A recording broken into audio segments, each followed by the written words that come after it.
სახელითა მამისათა და ძისათა და სულისა წმინდისათა.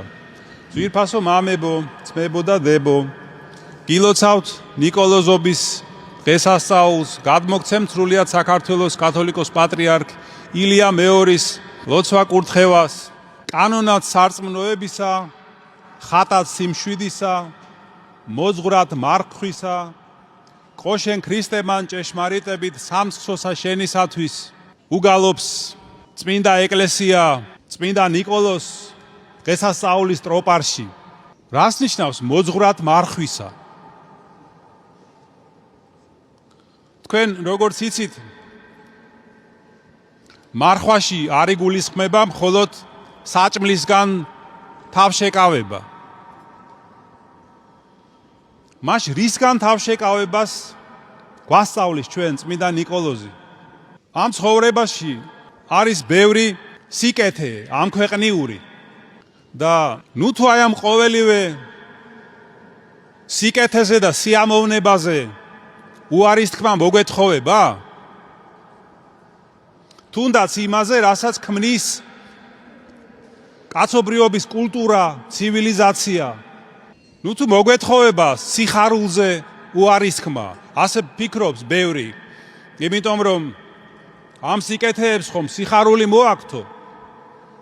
და თუ ეკლესია ამას ითხოვს, მაშინ რაღა რჩება სიხარული ჩვენ ცხოვრებაში, რაღა დარჩება. ასე ამბობს ბევრი ადამიანი. მაგრამ რა თქმა უნდა არა.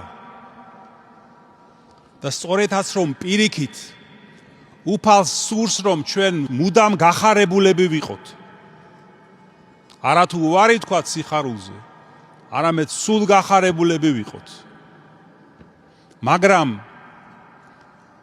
რომელ სიხარულზეა საუბარი, როგორ სიხარულზეა საუბარი, აი ეს არის საკითხავი. ჩვენ ცხოვრობთ ისეთ სამყაროში, სადაც ბატონობს ხორციელი სიამოვნება და ხორცის მსახურება. ეს თითქმის ყველაფერში ასეა. ადამიანთა შორის უმრავლესობა ასეა. თავარი მიზანი ცხოვრების, მიზანი სიხარულის ამაშია ხორცის მსახურებაში და სიამოვნებაში.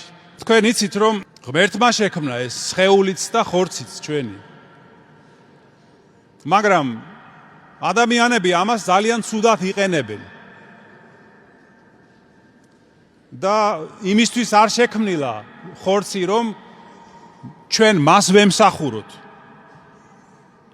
ჩვენ კი ვნებებში ვცხოვრობთ და აი ამ ვნებების მეშვეობით ვემსახურებით ამ ხორციელ მხარეს ჩვენი ბუნების და მინდა გითხრათ, რომ ქრისტიანულ ასკეტიკაში ამ ხორცის ცნებაში არ შედის მხოლოდ ფიზიკური სხეული, არამედ სულის ვნებებიც, რომელიც არის ჩვენი დაცემული ბუნების გამოვლინება. და აი ქრისტიანობა გვასწავლის ამ ვნებებისგან თავის შეკავებას, ვნებებთან ბრძოლას, რომ არ ვაქციოთ ჩვენ ეს ვნებები იმ კერპებად, რომელსაც მერე მთელი ცხოვრება ადამიანი ემსახურება. რა ვნებებია ეს? ზოგისთვის ეს არის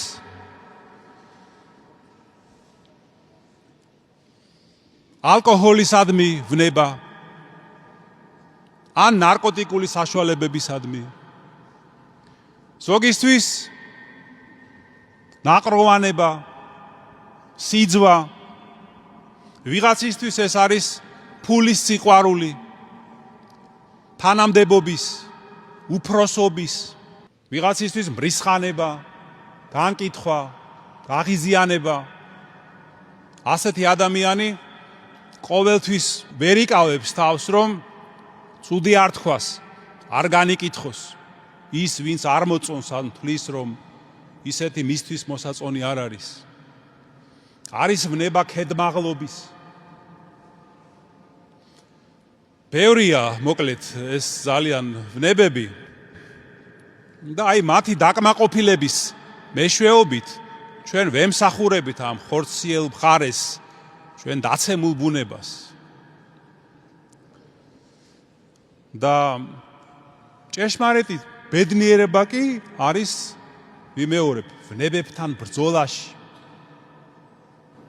აი აქედან მოდის ამდვილი სიხარული და ეს ბრძოლა ძვირფასო ძმებო და დებო იწყება ალბათ ყველაზე უფრო ვერაგ მტერთან და ვნებასთან ხორციელ გულის თქმასთან ჭიდილით. ეს არის სიძვის ვნება, რომელიც ადამიანს ანგრევს, რომელსაც შემოაქვს უამრავი სიმწარე, უბედურება ცხოვრებაში და სიცარიელე. აი წმინდა მამები გვასწავლიან, რომ ეს სიძვის ვნება ყველაზე მეტად შეურაცხყოფს ადამიანის მაღალ ღირსებას. ამრიგად აი ვნებებთან ბრძოლის გზა ეს არის ერთადერთი გზა ნეტარებისკენ, იმყვანებელი ამ ნეტარებასთან, რაც არის ჩვენი სულიერი ცხოვრების მიზანი, რაც იწყება ამ ცხოვრებაშიც და გრძელდება მარადისობაშიც. აი ჩვენ ყოველდღიურ ლოცვებში ვამბობთ, რომ უფალმა გვაზიაროს მის საღვთო დიდებას. აი ეს საღვთო დიდება ეს არის სწორედ საღვთო ნეტარება. ამრიგად ძვირფასო ძმებო და დებო არ უნდა შეგვეშინდეს ვნებებთან ბრძოლის და არ გვეგონოს, რომ ეს გვართმევს სიხარულს, როგორც ბევრს გონია, არამედ პირიქით ეს გვანიჭებს სიხარულს. ქრისტიანობა მოიტანა ნამდვილი სიხარული ამ დედამიწაზე და ჩვენ ვევედრებით მუდამ უფალს, რომ მოგცეს ეს ნეტარება და სიხარული, მივახციოთ ამას. რა სიხარულია ეს? ეს არის ჩვენი გამოსწორების სიხარული და ჩვენი საღვთო ბუნებასთან თანაზიარების სიხარული. ჩვენ ვევედრებით უფალს, რომ ეს მოვიპოვოთ და შევინარჩუნოთ.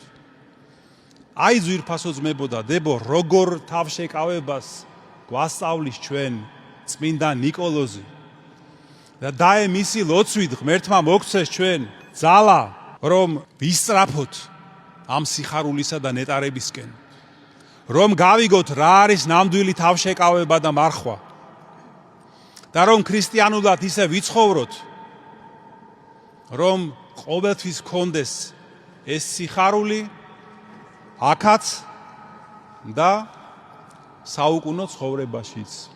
კიდევ ერთხელ გილოცავთ ნიკოლოზობის დღესასწაულს, ღმერთმა დაგლოცოთ, გაგახაროთ, გაგაძლიეროთ წმინდა ნიკოლოზ მირონ-ლუკიის მთავარეპისკოპოსის და საკვირველთა მოქმედის ლოცვით ღმერთმა გაახაროს, გააძლიეროს და გაამთლიანოს სრულიად საქართველო. ამინ.